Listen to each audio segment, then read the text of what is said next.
Hello everyone, welcome to the HardReset channel, and today I'm going to show you how to change the right or left eye select option on the SONY A6400 camera.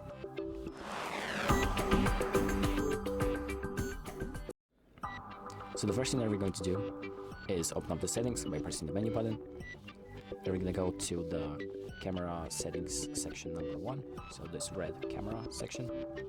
And then we're going to go to page number 6 and then select face/eye AF settings and select right/left eye select. And here you have auto selected by default, but you can select right or left. So once you select the option that you want, it will take you back to your viewport. So that's about it. Thank you for watching. I hope this video helps, and make sure to like and subscribe.